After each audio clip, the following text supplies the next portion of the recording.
अस्सलाम वालेकुम। आज हम पूरे मुल्क में एक इज़्तिराब की लहर दौड़ती हुई देख रहे हैं। कुदरत ने हमें मुख्तलिफ खुशियों, तमन्नाओं और जज्बात से नवाजा है।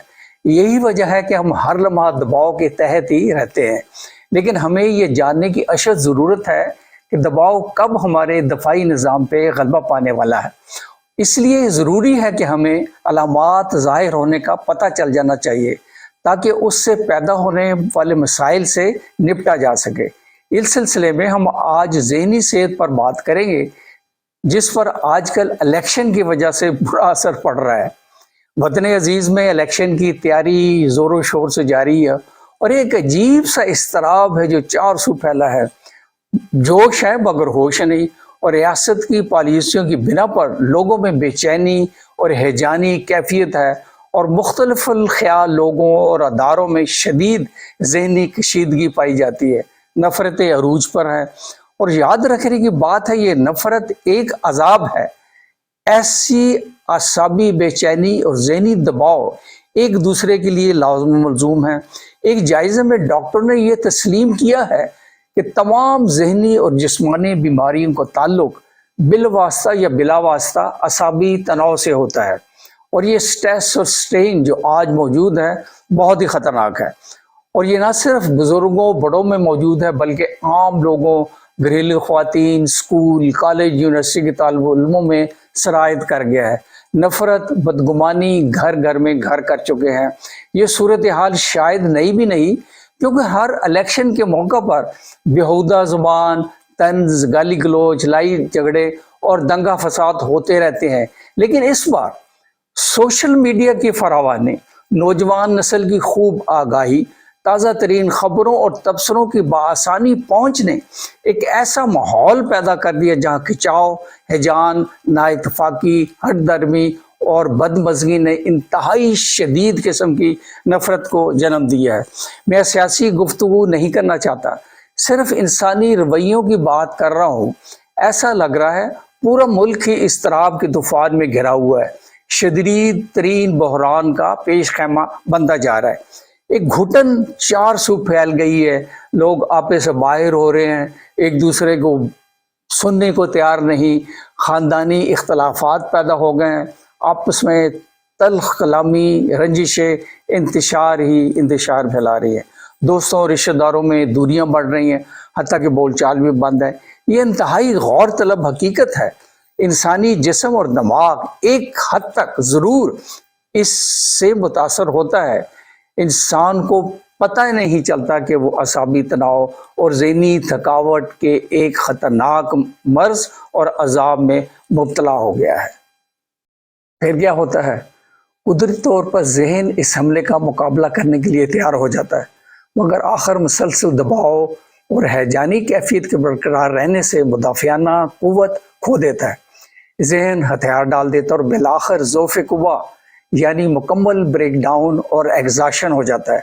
और ये मेरा मुशाहिदा है कि बहुत बड़ी लोगों की तादाद इस मरहले पर आज पहुंच चुकी है।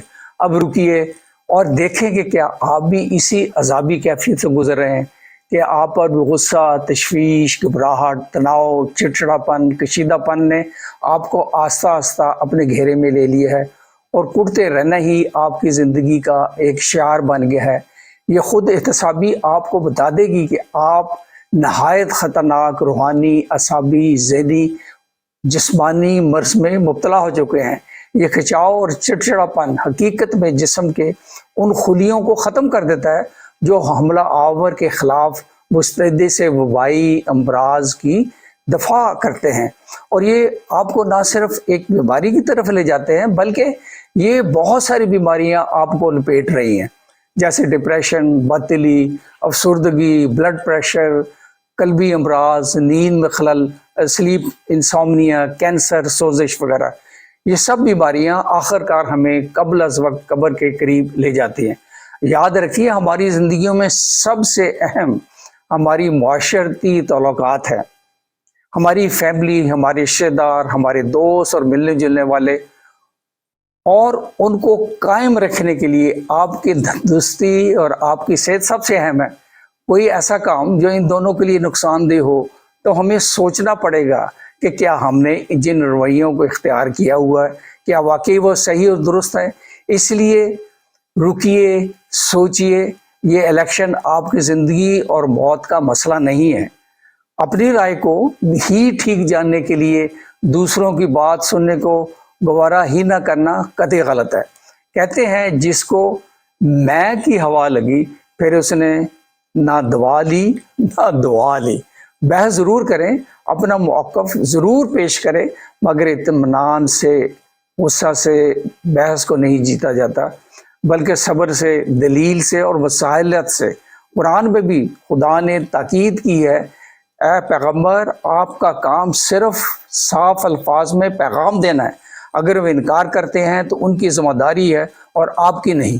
یہ سورہ نور آیت نمبر 54 میں ہے، اور اسی طرح سے سورہ مائدہ 99 آیت میں ہے۔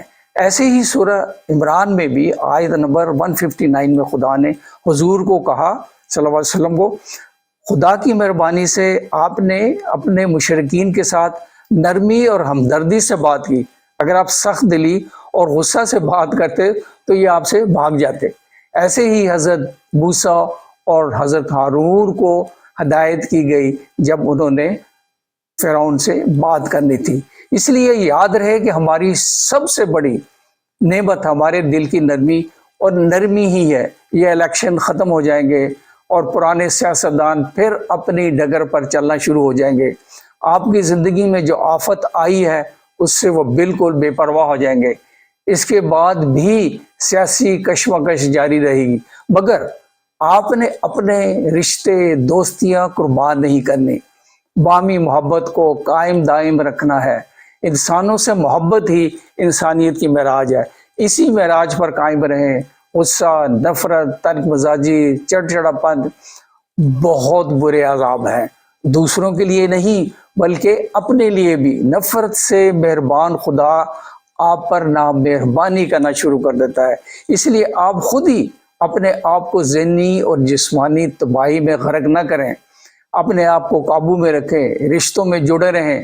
یاد رہے حدیث میں بھی کہا گیا ہے، جو تہذیب اور نرمی کا ساتھ چھوڑ دیتا ہے سب اچھائیوں سے محروم ہو جاتا ہے۔ نہ نفرت نہ غصہ۔ سنسو نے کہا، best fighter is never angry, بہترین جنگجو وہ ہے جو کبھی غصے میں نہیں آتا۔ سو زندگی میں نرم خوئی رہیں اور نفرتوں سے، صرف نفرتوں سے نفرت کریں۔ میری دعا ہے عالم بالا کی طاقت سے آپ کو اطمینان قلب نصیب ہو اور اس کی مہربانیاں آپ کو گھیرے میں لیے رکھیں۔ اور حسب قاعدہ اگر آپ کو یہ ویلاگ پسند آیا ہو تو اسے لائک کریں، اپنے کامنٹس دیں، اور اگر مناسب سمجھیں تو اس کو ضرور سبسکرائب کریں۔ تھینک یو ویری مچ، بہت شکریہ۔